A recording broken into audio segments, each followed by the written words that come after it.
रुक जाइए ऋषि भृंगी।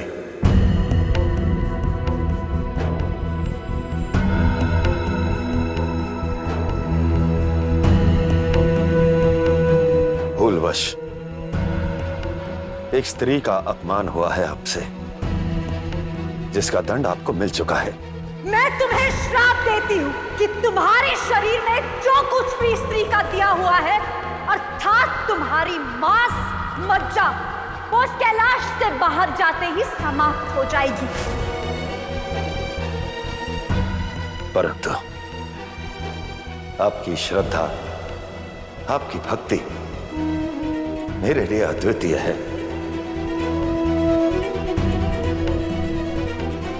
और जो भी इस संपूर्ण संसार में निस्वार्थ भाव से मेरी भक्ति करेगा, वो मेरी शरण अवश्य पाएगा, मेरी शरण अवश्य पाएगा, मेरी शरण अवश्य पाएगा।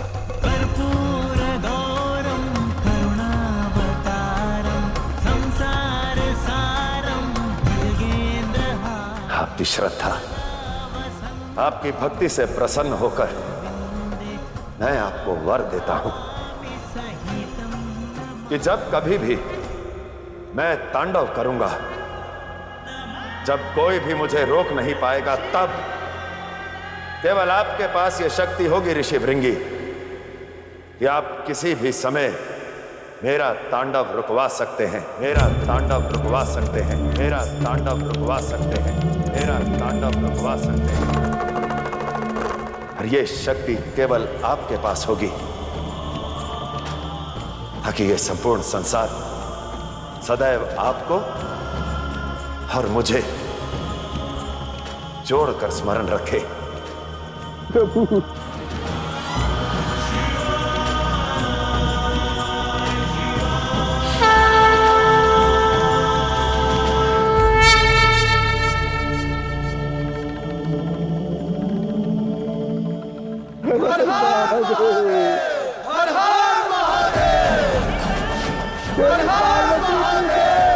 देवी पार्वती की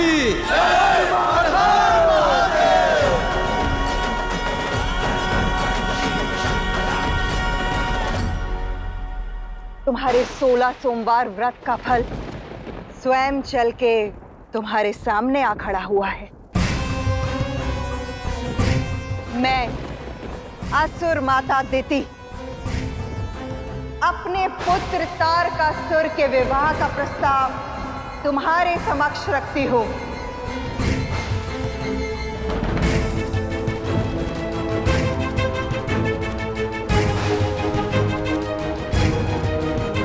समस्त असुर जाति के भविष्य के लिए तुम्हारा और तारकासुर का संगम अति आवश्यक है। ये केवल विवाह नहीं, अपितु समस्त असुर साम्राज्य के भविष्य का निर्धारक सिद्ध होगा। मैं एक असुर कन्या हूं। मेरा लक्ष्य 10 दिशाओं में असुर जाति का सम्मान बढ़ाना है। असुर राज, तारकासुर से बढ़कर मेरे लिए दूसरा और कौन योग्य हो सकता है?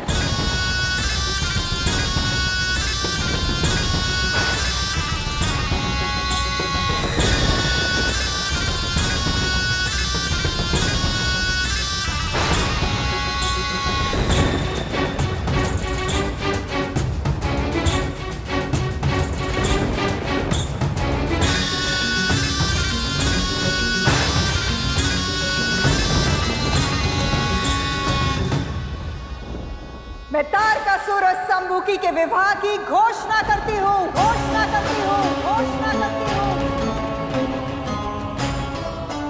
इनके विवाह की तैयारी आरंभ की जाए।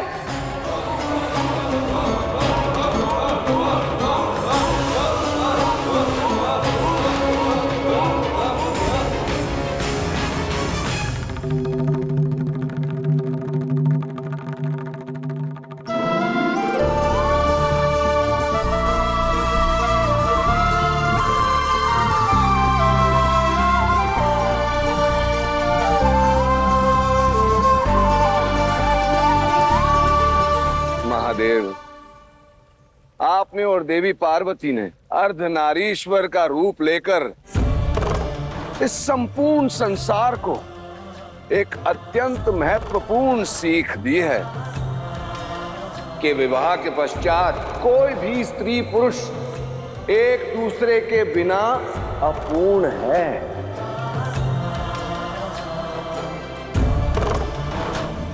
दो आधे मिलकर ही एक पूर्ण बनते हैं।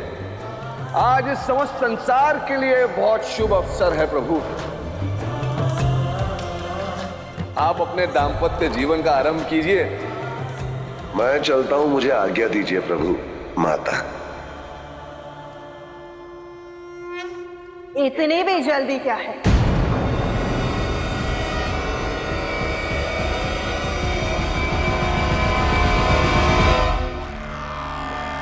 एक शुभ समाचार तो सुनते जाइए।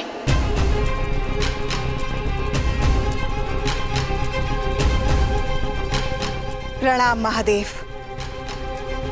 मेरे पुत्र तारकासुर का विवाह है और मैं असुर माता अदिति आप सबको उसका निमंत्रण देने आई हूं।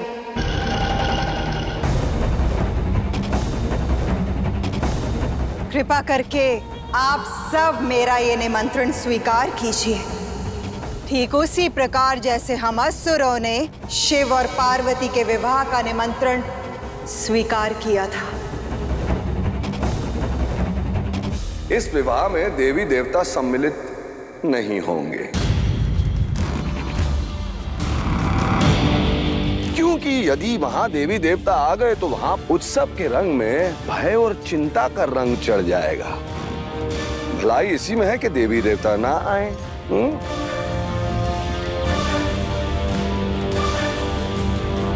पार्वती, और कोई देवता आए ना आए, परंतु मेरी बहू संबुकी तुम्हें अपना आदर्श मानती है।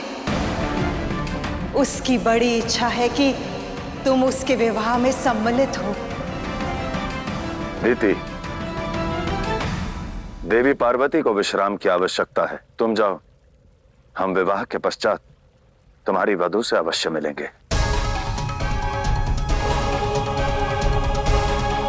यदि आप सब हम असुरों के उल्लास में सम्मिलित नहीं होंगे तो कैसे आशा रख सकते हैं कि हम आप सब की तरफ मित्रता का व्यवहार रखें।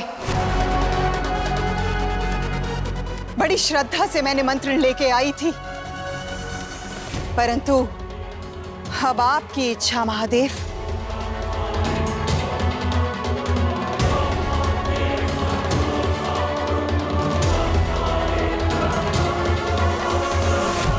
रुकिए असुर माता।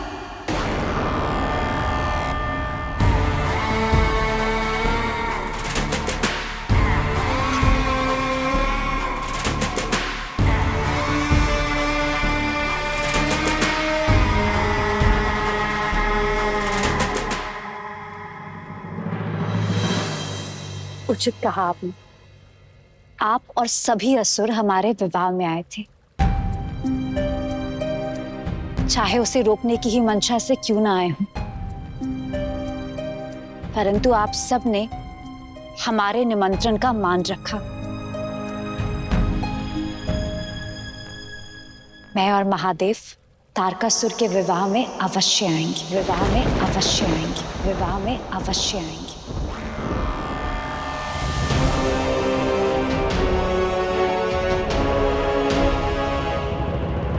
मैं और देवी पार्वती अवश्य आएंगे।